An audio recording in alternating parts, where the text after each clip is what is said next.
Трамп анонсирует разговор с Зеленским и Путиным и называет дату прекращения огня.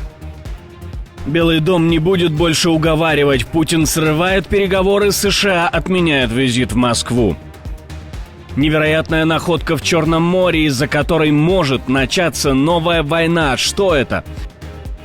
Из Курска в Днепр. Хватит ли сил захватить город-миллионник? Оккупанты сосредотачивают все силы на новом направлении. Каком? Европа просит о помощи. Кто может поставить Путина на место? Кремлю не хватает людей, мобилизация на носу. Политический шок, выборы в Польше и Румынии могут изменить ход истории.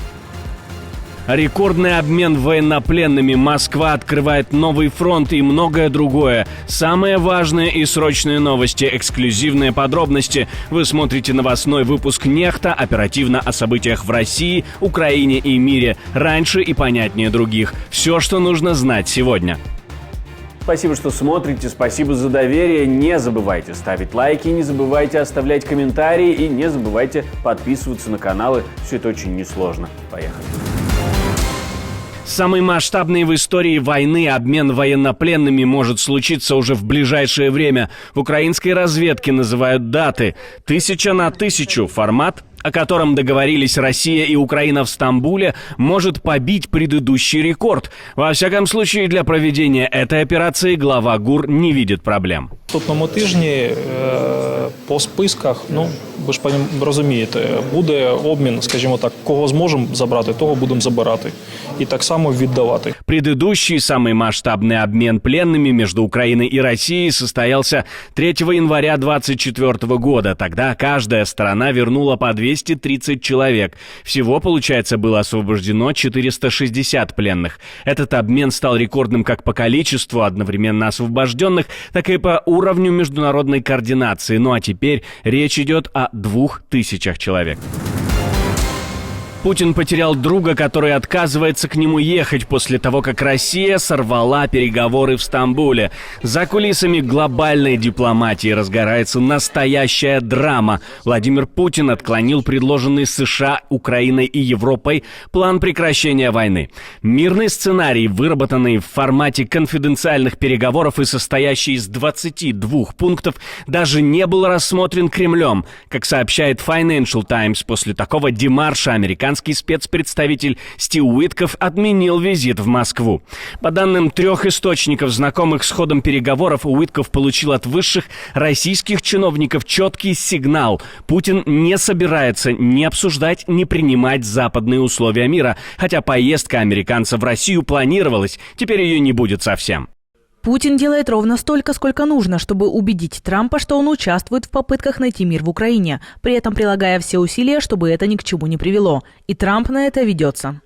И Трамп действительно будто бы пытается выгородить Путина. В последнем интервью он снова попытался оправдать кремлевского диктатора, говоря, что могли российские войска дойти до Киева, если бы не... Я думаю, что Путин устал от всего этого. Он имеет плохой вид, а хочет иметь хороший. Не забывайте, это должно было закончиться через неделю, если бы он не увяз в грязи с теми танками. Они были бы в Киеве через 5 часов. Политические танцы, которые, казалось бы, должны были закончиться после недопереговоров в Стамбуле, когда всем стало все понятно, продолжаются. Но то, что мы обнаружим, мы знали изначально. Трамп действительно не считает для себя приоритетом окончания войны в Украине. И если бы не было вот этих предвыборных обязательств риторики, связанной с войной, его, а он, для него это важно, да, что он говорил, он должен как-то хотя бы изобразить, что сделал, то он бы вообще действительно от этого вопроса отлез. Но это было бы демонстрацией слабости. А его ситуация, она такая средняя. Телефонная дипломатия тоже продолжается. Встреча Трампа с Путиным – худший кошмар Украины, утверждают журналисты The Telegraph.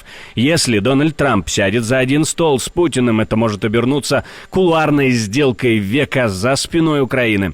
В Вашингтоне такие переговоры называют необходимым злом ради прорыва, но в Киеве считают это путь к принуждению к миру на условиях Москвы.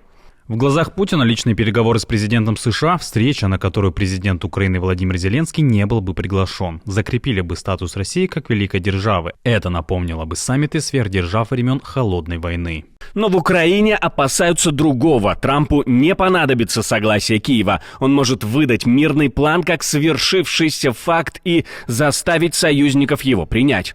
Если встреча Трампа с Путиным – это худший кошмар Украины, то произошел полукошмар, такой недокошмар. По инициативе США состоялся неожиданный звонок. Госсекретарь Марко Рубио лично связался с Сергеем Лавровым. Обсуждали горячие итоги российско-украинских переговоров в Стамбуле. Рубио дал понять, Америка довольна договоренностью об обмене военнопленными и тем, что обе стороны формируют свои условия для перемирия. Говорит, что Вашингтон не уходит в сторону и готов и дальше участвовать в большой сделке.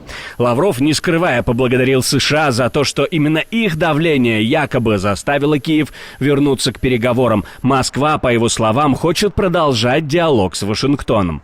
То есть, как видите, все подводится к тому, чтобы Трамп мог без политических рисков для себя, без неудобных вопросов, а что же ему удалось достигнуть в рамках такого переговорного процесса и разговора с Путиным, провести такой разговор, потом просто выйти и сказать: он был прекрасный, мы говорили с великим лидером России Путиным, у него была конструктивная позиция, и мы достигли, так сказать, понимания позиций всех сторон. Дональд Трамп таки выразил надежду, что сможет поговорить с Путиным и Зеленским в понедельник. Об этом он написал в своей соцсети, естественно, капслоком. В понедельник в 10 утра я проведу телефонный разговор с Владимиром Путиным. Темами беседы станут прекращение кровопролития, в результате которого еженедельно гибнет более 5000 российских и украинских солдат, и торговля. Затем я поговорю с президентом Украины Зеленским, а после вместе с ним с рядом представителей НАТО. Надеюсь, это будет продуктивный день. Состоится прекращение огня и закончится эта крайне жестокая война. Свежее неожиданное решение. В Европе перераспределяют усилия и собираются развернуть политику на 180 градусов. Там определились со страной, лидер которой может поставить Путина на место. Кто же это может быть? Это не США и не КНДР. Страна, которая могла бы положить конец войне и поставить Путина на место, это Китай. И если бы Китай пригрозил торговым эмбарго, Россия была бы вынуждена его выполнить. Китай, хоть и подчеркивает свой нейтральный статус, продолжает усиливать экономическое и военное сотрудничество с РФ. Мы говорили с вами об этом в предыдущих выпусках. Россия бросает все силы на новый участок фронта, но потянет ли наступление на два направления одновременно? Институт изучения войны бьет тревогу. Страна-агрессор концентрирует войска в районе Торецка и Покровска, делая ставку на расширение этого выступа. Аналитики пишут, что Кремль вновь делает ставку на этот район, хотя еще в 2024 году он переключался на Константиновку. Сейчас оккупанты передислоцируют войска с Кураховского направления и усиливают Покровское. После назначения Валерия Солодчука, того самого, кто недавно командовал силами в Курской области, очевидно, что его готовят теперь к новой кампании. Аналитики Института изучения войны предупреждают, оккупанты могут попытаться окружить Покровск, чтобы не влезать в уличные бои в укрепленном городе. Но такие действия еще больше истощают российские резервы, которых и так не хватает для наступления на нескольких участках фронта. То есть нужно проводить мобилизацию. По мере продвижения по Украине будет расти потребность в живой силе, которая будет проистекать только через мобилизацию. И, в общем, понятно, что Путин это себе может позволить, но при этом ситуация в России будет развиваться от плохого к худшему. По последним геолокационным кадрам, российские войска уже захватили Миролюбовку и Михайловку восточнее Покровска и пытаются двигаться дальше в сторону Гродовки и Елизаветовки. Но, как отмечают украинские аналитики, именно в Елизаветовке силы обороны Украины продолжают удерживать позиции, сдерживая врага и не давая ему прорваться к Мирнограду и Покровску.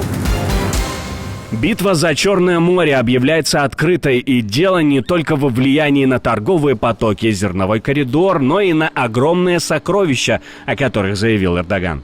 На сегодняшний день мы провели 11 буровых операций в Средиземном море и 38 в Черном. За 49 дней были проведены буровые, запорные и тестовые операции на глубине воды 2154 метра с достижением конечной глубины бурения 3500 метров. И вот вчера мы получили долгожданную радостную новость. Этого объема достаточно, чтобы обеспечить потребности жилого сектора Турции в газе примерно на 3,5 года. Речь идет о газовом месторождении Göktepe-3, об открытии которого объявил турецкий президент. По оценке, оно среднего размера, 75 миллиардов кубометров, но тем не менее. Для сравнения, самые большие месторождения — Северный и Южный Парс, Уренгойское, Галкыныш в Туркменистане, Сахалинское шельфовое и затем два турецких — Сакария и Göktepe. Оно несопоставимо с гигантскими полями вроде Парса или Уренгоя, но имеет весомое значение для внутренней энергетики Турции.